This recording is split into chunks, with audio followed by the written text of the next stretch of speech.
Thank you so much, Lauren, for coming on the podcast to talk about your experiences. Um, Sure.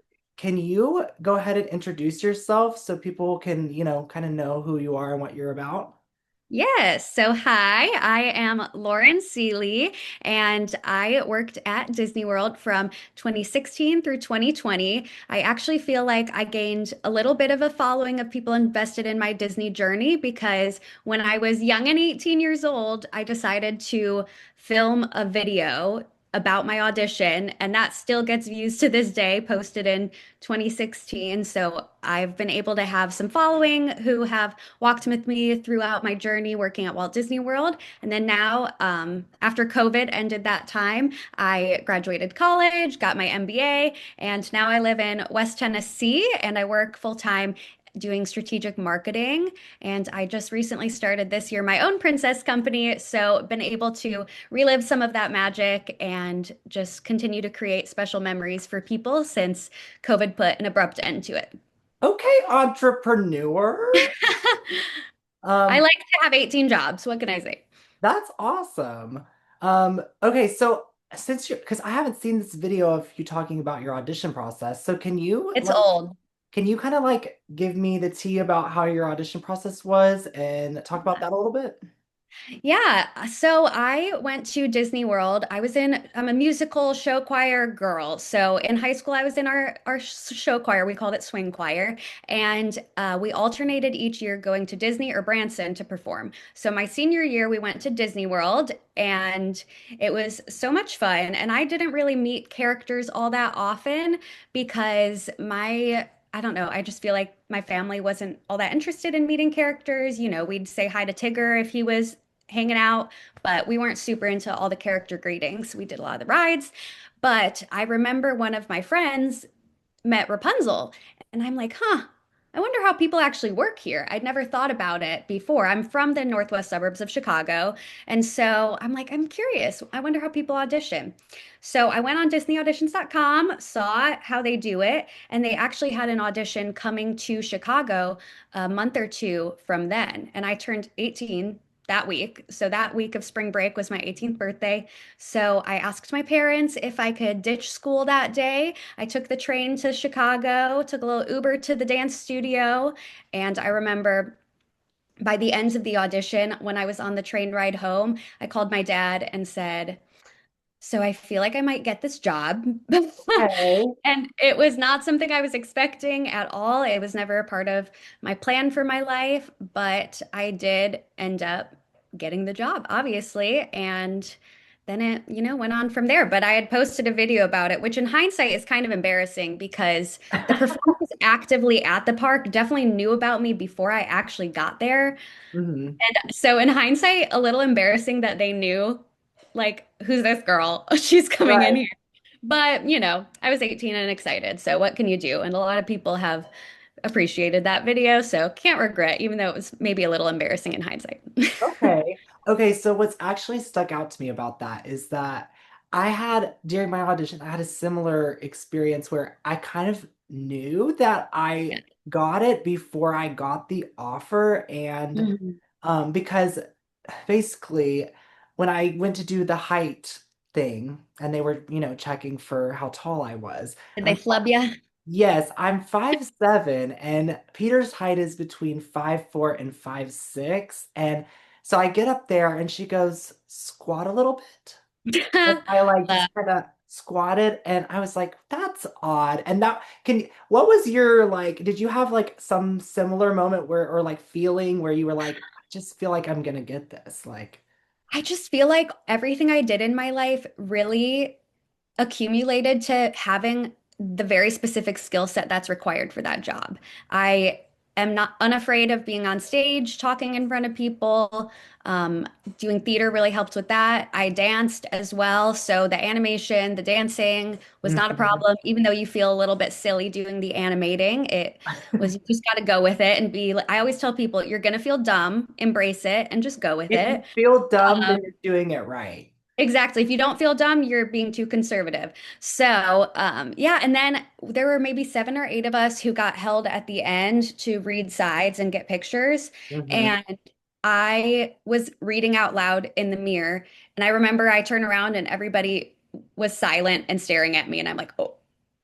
And they were like, that was really good, which was very sweet. It's Mhm. very nice at auditions when people are encouraging and kind, since that isn't always the case at every audition you'll go to. But everybody was really sweet. So leaving it, I just felt very confident that my skill set was a perfect fit for that job. And so I just had a good feeling about it. Okay, cool. So when you were there, who were you friends with? Besties were my friend Anna and Rapunzel, and the side I read at my audition was Rapunzel actually, and definitely I'm an Anna girly through and through. Yeah, I was gonna say you give the very quirky energy of both of those Yeah. characters. I have to spend time with Elsa now at my company because the people want Elsa, but it's definitely Yeah. I I resonate a lot more, but that's acting, right?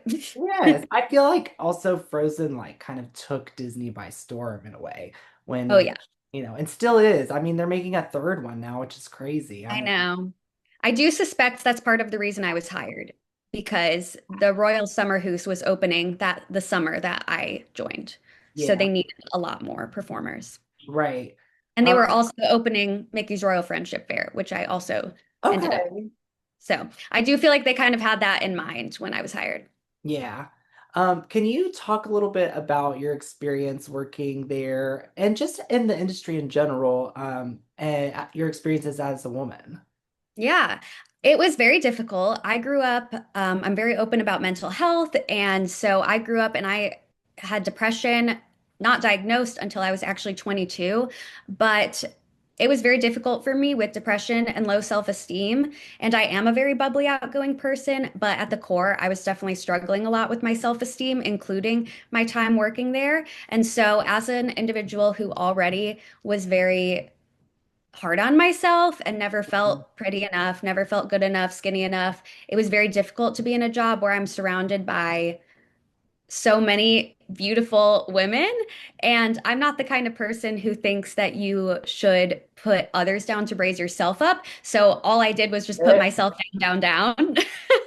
So I didn't put them down. I just kept pushing myself farther down. So it was very difficult mentally for me, especially at that point in time. I feel like I was just in the Disney bubble, and it was every conversation was always who would you look good as, and what are you going to get cast in, and why don't I get fit in this? And so much conversation just revolved around your appearance, and that was hard for me. There were moments when I remember staring in the mirror in the break room at Princess Fairy Tale Hall, and I felt so ugly and would just cry. But I had to go on set and smile 10 minutes later. So I learned if you cry at facing the floor, that your tears will fall straight down and won't mess up your makeup. So it was a very turbulent time for me emotionally, but then it also had such magic and such fun behind it as well. But I think it's very important if you work a line of work where your appearance matters that you maybe take therapy. Yes. If Hey, you're not really everyone sure in needs yourself. therapy. Yeah, I'm a big advocate. Everybody's got something. So I do wish that I would have been more secure in myself during that time, but I'm thankful that I still walked through that. And now I still struggle, but I'm a much more confident version of myself now, 10 years later. So it was difficult, but that's a lot of it was self-induced pressure as well. Yeah. Okay, can you talk about like not just the self-induced pressure, but like kind of the pressure that some of the, I know when we talked earlier, you talked a little bit about how some of the management made you feel about certain Mhm. things and putting Yes. pressure regarding, body image. Can you talk a little Yeah. bit about that? I mean, we all know how fun that body scan is. You're in that Oh, suit, getting your body scan. And mind you, again, when I started, I was 18. I wasn't a woman yet. Like, right. still a girl, basically. And so, um, I worked full time for 1 year. And then I was seasonal when they still had that for 3.5 years until COVID said, eh. So on my breaks after that 1 year full time, I'd go to college and I would be in college and college, you eat some snacks. And Right. so I and I was also just growing up. So I gained some weight. And I remember one time it was my last, we had to get a relook every year as a seasonal cast member. You have to go get a relook. And so at one relook, they said, I remember, so we noticed your arms are looking a little full. So just something to keep an eye on. And no hate to casting. This is their job. It is important. I always want to say we can't pretend like it doesn't matter in this job because your appearance does matter in this job. So I want to preface with that is their responsibility and you have to fit in the costume sizes they have. And so it's reasonable that Disney does have an expectation of how you look for a job where you get hired partially for how you look. So I do think it's reasonable that they would give critique on appearance. It doesn't make it hurt less, though. So, as somebody who I was already insecure, that was hard for me, especially because Rapunzel's sleeves are not forgiving. They look like little sausages in there, and I on that. I stand on that. Even the thinnest gal, their arms are not going to look, their best in that little outfit. But that was difficult. And after that, I didn't wear tank tops for years. It was only, honestly, I lost 45 pounds the last year and a half.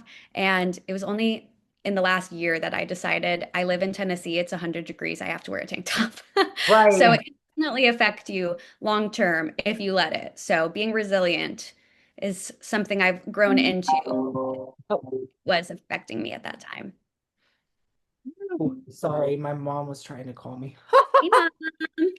Can you talk about your experience? Because see, when I was there, I left prior to the furlough. Yeah, That's the word, by furlough. the way, the furlough. I figured it There out we go. yesterday after we talked. I was like, I Good, good. let's go. Um, and uh, I know you were still there through the furlough, and also the full-time people's furlough was a little bit different from the seasonal workers Oh, from what you had told me. So can you kind of explain how you think, Disney handled that and your perspective on that situation? yes. Padma, you're really into this. She's just staring Oh, for the only audio listeners. She's staring daggers into the camera, my cat. So I had gone and worked. I typically worked, we had J term at my university, so I'd go work all of January, and then I would typically also go in the summer. And sometimes even before Christmas, I would go too. Really, sometimes I go on a long weekend if I really wanted to go. But so I had gone and worked 2020. So I went and worked before Christmas, and then I went on a cruise with some friends. And then in January, I worked then too, which I'm so thankful for because that's when my friend Queen Anna got her new costume. And I actually think the Frozen 2 Queen Anna look is so regal and beautiful. So I'm glad I got to hang out with her there. But I definitely wasn't expecting my last shift to be my last shift. And that's, was a sore spot of it's hard no matter what, but I didn't know. I would have taken more videos, I would have taken more pictures. So then after leaving that, the world shuts down. And I live in Tennessee where the world shut down a little more casually than it did in other places. But I remember being very unsure and seeing Disney close. I'm like, oh, this is serious because Disney does not close. right. They closed for 9/11 and COVID-19. Like Yeah. is not, so when they're shutting down and first how long they did. So that was definitely a time of uncertainty. And then in my own personal life as well, I was deciding I was going to graduate a semester early from college. So I felt a lot of instability during that time, but I was hopeful maybe I would get to go back. So it was quite devastating after being furloughed for months and months and months. I think it was in September that year we got an email, thousands of us, I don't know how many, but thousands of us got a dear valued employee termination email. And so that was gut-wrenching. We kind of saw it coming, but that didn't make it any less difficult because especially knowing that I'm seasonal, I would have to go back full time to work there again, and that just wasn't in my plan. So I called my other seasonal friends and we sobbed together and cried together. And it was especially hurtful that the company called us valued employees after they were so strict on we are cast members and they Yeah. never refer to us as an employee. It's always referred to as a cast member. So I remember we were pretty upset. I mean, obviously, that's a small potato in the grand Right. scheme of things, but that was a bit frustrating that during this time where it's very hard for everybody in the world work-wise and otherwise, that they would kind of disregard their usage of the word cast member at that point. Hmm. But then that was September, and in December, they officially laid us off. My one of my best friends and I, we were in each other's weddings. We actually met hanging out with Anna and Elsa together. So we went and finding her new home. And we went and used some of our last comp tickets before they expired and cried at Epcot watching Anna and Elsa go by in their little cavalcade, their social distance cavalcade. There's some cute photos of us just sobbing together. So it was difficult. And it was a hard time for everybody. I know even the people who were full time and stayed working and they were displaced, that was hard for them too. So the world was just hard and Yeah. it was a That it was definitely years ago. bittersweet, not even sweet, just bitter ending. Although Yeah. I understand why Disney had to make that decision. Yeah. It's crazy to think that was 6 years ago. I Oh my can't gosh, I believe it know. was that long ago. Yeah, it's crazy actually. I'm like, ew, old. Yes. Um, So much life has happened since. do you have, okay, so I have like two more questions to wrap Yeah. this up. Can you give some advice for future performers that want to, either work at Disney or just be in the entertainment industry at large? Based on my previous story of just talking about that insecurity in myself, I would highly recommend that anybody who's seeking out a job where your appearance matters, if you're somebody like me who is prone to low self-esteem and just being very hard on oneself. There are some people who are very confident in who they are, and I admire that so much. But if you're more like me and you're not naturally prone that way, I definitely recommend considering your mental state before entering a job where your appearance does matter and taking measures to ensure that you're taking care of yourself if you are in that kind of job. It's easy to get wrapped up in I never cared about what my nose looked like before, but then why doesn't it look like a cartoon nose? Because you're a human being. It doesn't look like Right. that. But it's easy to get swept away in the Disney bubble. And I would recommend that people who work there or performers or people wanting to be performers would have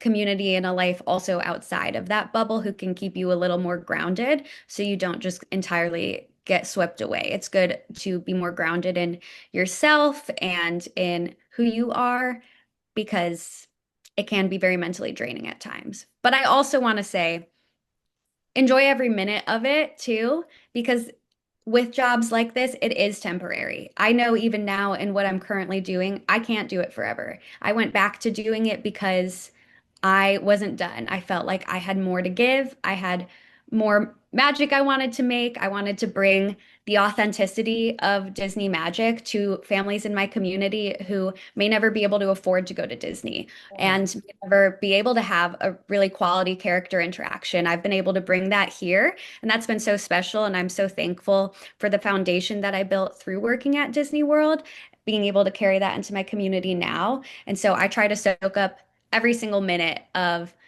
seeing a child smile and making a parent laugh at my dumb joke, just soaking every minute of that in and really appreciating it because I know I can't be in my character's shoes forever. And so it's important to cherish every moment, even when your wig looks horrible that day and your left contact keeps falling out. Keep that perspective amongst the hard parts. Right. And then my last question for you is, what life skills do you think that being a performer fosters? Yes, I think the arts and theater in general are so amazing for people and developing skills. I think one of the best skills you can learn about being a performer is something that's come up a little bit recently too, and that's being able to handle interactions with people. So one Absolutely. of the things is we know how to take an interaction with a person, redirect it. The deflect and redirect 10 out of 10. I've used that in so many different spaces in my life, and that's something I learned working as a performer because you can take it and you can absorb it and then you can shift it in a different direction. So the deflect and redirect is a great one, along with just being able to communicate with and lead discussions with people from all walks of life. We had guests who, had, I've learned recently, preferred to be referred to as people with disabilities. So people with disabilities would come and we had to, do our best to manage interactions with them and make a special experience for them. Guess who didn't speak English? How can we communicate through smiles and body language to create a special interaction with you? So it definitely helps you in knowing how to walk through the world, meeting all different types of people with confidence. Yeah, absolutely. Well, thank you so much, Lauren, for coming Sure. on here and sharing your experiences and your time as a performer. And it seems like you're still performing, which is amazing. We were, hanging out with Ariel this morning. It was almost 100 degrees, but I took in every moment of the smile. I haven't seen a sweeter smile during a happy birthday song in my life. So I'm still soaking up every minute before my crow's feet get too crazy. I'm hollering.